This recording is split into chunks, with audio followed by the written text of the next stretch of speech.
Cenat has finally left Nigeria and he's in Ghana. Apparently, it is made in Ghana that is going to host him whilst he's in Ghana. And there was a very exciting reception at the airport with Adwa groups and all of that. But I haven't seen much of him since he came. I'm sure it's now that they are going to be pushing a lot of content because, Charlie, he just got back from Nigeria and he was a very active person while in Nigeria. So I'm guessing that he needs some time to just relax and then now pick up with the energy. But so far, I've seen a video of him trending online. The guy says he has stopped broken hearts from the Nigerian babe. Like you came to Africa. You haven't even spent like an entire week yet, and you have fallen in love and you are crying. I'm like, come on. What is all this about? Nigeria, una show him. They've shown him Pepe. Come on, you just got here. We are all dating, but you don't know. So if you date somebody's babe, or if you go to somebody's babe, that's why you know that the babe is not single like that. But I just feel it's all a joke. It's all for content and all of that. He's a very interesting person, so I'm guessing it's all content. But I've seen a lot of people posting it. I'm like, oh, Nigeria. Mon Carelas, una never the Carelas. You really showed him you're giving him the total Nigeria experience. But so far, I'm yet to see some of the things he does here in Ghana. Now, Wendy Shay is back to an interview with Nana Romeo.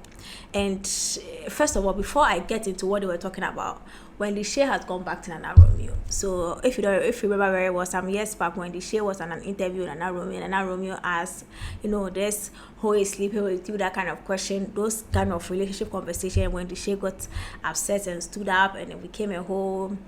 Now I keep saying that every artist that goes for any interview with any interviewer, they know the style of the interviewer. But they choose to go there because they need the attention that comes with the platform. And no matter what you say, that is what I also know. They go there because they need the platform. And I knew that when the Shay will go back to Nana Romeo, because in as much as they say that Nana Romeo, he doesn't ask which question, he doesn't do that. If the artist sit down and her team, they sit down and they do research, they also know the platforms that have listeners and they need the platform. So at this point, I've realized that when it comes to artists, as long as you have the what do we call, you have the listeners and you have the numbers, they don't really care. Not to say that Nana Romeo's platform is not a good platform. I'm just saying that the way they react when they go on interviews and certain questions are asked and they behave as if they never expected it, madam. Or say going on that platform, I am sure you would have listened, or your team should have listened to know, say, this kind of interview, this is a style of interview. So whenever I see an artist on a platform and then a certain question is asked and they are making it look like they are being tried, they are being ambushed, I'm like, massa, you went there knowing that this is how they ask questions, but they have attention because of their style. So when you go, they don't come and act like you are the victim. Do your research. But nonetheless, I'm glad they are back together. Nana Romeo is a fine, what do we call, journalist, and I almost called Wendy Shay Beyonce, but Charlie, maybe she's getting to that level. Wendy Shay too is a fine artist, so the fact that they have a brush in the past doesn't mean they can't get past it. So Nana Romeo was asking Wendy Shay to mention some of the big 5 songs from Ghana in this year, and Wendy Shay couldn't even mention one. In fact, he was like, oh, the one by the new guy, the one that he couldn't even mention the guy's name. She couldn't mention the song, and it's not because maybe she doesn't follow our terrain so well, even though she's an artist. Maybe she doesn't pay attention, or maybe there are not enough songs banging on her side. And she gave a very, very, very reasonable response to that. She's saying that if you have the money and the funding, you can get your song anywhere to make it very popular everywhere. But if you don't have the financial backing, it will be very, very difficult. And it looks like most of our artists are not getting there because the financial backing is not there. But to her, she was like, when you put the money in it, you actually get it back, which is what she saw with Survivor. Because to her, she's even bought a new car with Survivor, and it's very sad that an artist in Ghana, one of the biggest female artists in Ghana, is not able to mention a Ghanaian song, not because she doesn't know, because there are not a lot of them banking in our system right now. But she was like, when you go on the platforms, and yes, when you go on the platforms, I know certain songs are picking up, but even that, I think the very typical one is I Will You Suffer.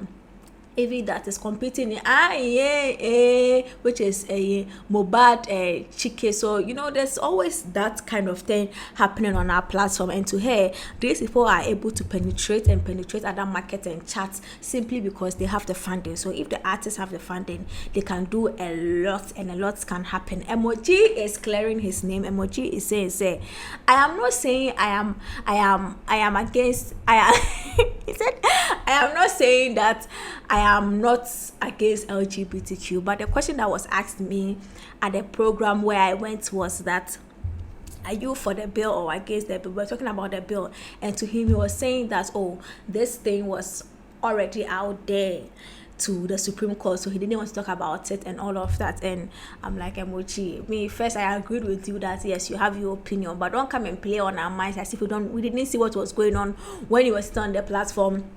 And what you are saying now, yes, in as much as you were asked about the anti-LGBTQ bill and whatever it is, you didn't say that I am saying. You could have simply said that I plead the fifth, but as a Christian, I stand for maybe against LGBTQ. However, this is a very sensitive conversation, and I wouldn't want to talk about it since it's in the Supreme Court. You didn't say all of that too.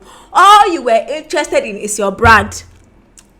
Because of my brand. I mean, it was just enough to say I plead the fifth on this matter. That would have been very easy. Until he went on to say because of my brand and all. But at the end of the day, we're here from where he's making it look like we are the ones hallucinating for thinking that he said his brand. You said you were not going to pick a side because of your brand. You never said that it was a sensitive issue. You never said you never even said, I choose this stand or that stand because of my faith and all of that. You just said that it was because of your brand. So now your brand is under attack, and you're coming to make it look like we are the ones misconstruing. Come on. Oh, this is not a good look. I'm sorry. This is not a good look at all. Just have to apologize and then move on. Don't make it look like we heard wrongly or we saw wrongly. Kinaata seemed to be afraid of marriage. Why? I don't know. He's with Ochame Kwame and they were talking about marriage and all that kind of thing. I think that Kinaata would be like me. He would be the kind of person that would take a crown. I'm working a crown for some years. I was Charlie. Break will be after 2 months. Back, and then if you get food, we don't have to be cooking all the time. If you get food, you eat. When I get food, I'll come and eat. Nobody touch anybody's food. I feel like the advice Ochame Kwame was giving him was making him trying to understand that marriage is how you and your partner want it. The fact that in your home growing up, your parents, your mother was cooking even when she was tired all the time, or they have to be together all the time, doesn't mean that is how your marriage should be with your partner. No. If you think you and your partner, you will be the one to cook in the house, no, nothing stops you. As long as you and your wife are happy, the marriage is not for the community, it's for you and your wife. Because if it succeeds, that is when it can extend to the other people. But if the marriage is suffering and because of trying to impress other people, but Kinaata, I think Kinaata shares my direction in when it comes to marriage. Charlie, we can't be together all the time. I will not leave you. But when I'm tired, I'll go. I'm tired. I cannot come and kill myself, and I cannot be cooking all the time. My husband too must cook, that kind of thing. Because I'm in a family where my father, he still cooks. So all those things are. People are fussing about men cooking at home. My father cooks, and they've been together for 33 years, so he still cooks. So don't come and say things under my comment that will piss me off. Now, TikTok is getting banned or might get banned by the US, and they have passed the bill. So it's left with the president to put his signature under it, assent to it, and then it becomes a law. And the CEO of TikTok, which is Show, has done a video to express, and he's saying that this is going to affect a lot of people. And I must agree, it's going to affect content creators, because there are so many content creators on TikTok right now in the US that have made a living. See, we have someone like me, I shoot my content for YouTube and then I cut some for TikTok. But there are a lot of creators that are TikTok creators specifically. Their brands are built on TikTok with their stuff on TikTok there. So a lot of those people are going to be very, very, very affected, because once the TikTok is banned in the US, it means that all those brands that were established are going down.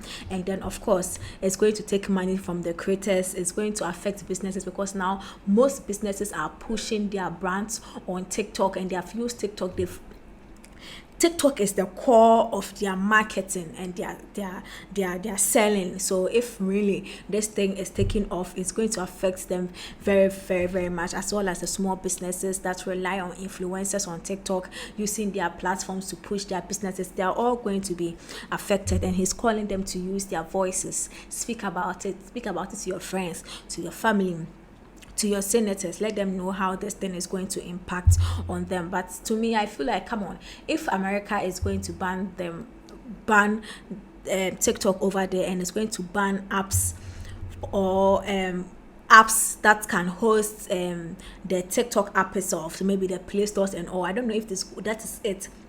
But that is also going to affect us real bad, because someone like iPhone users here in other parts of the world too, we get our TikTok updates from Play Stores, App Stores and all. So if these platforms are not going to host the apps, how are we going to get our updates, and how are we going to still run the app if it is not on Play Store or another things? I hope that is not the case. If it is, this is going to be very detrimental. And to me, I feel like if it happens, should it happen that the US is out, I think that there are so many African creators on TikTok that TikTok should look at trying to also open the floodgates for Africans creators to also make money off the platform, with just not just going live, but also make, like the way when they Americans and other Canadians and all those things, when they post their content, they actually get paid for the video and not necessarily just going live. They should try to extend that program, because in as much as the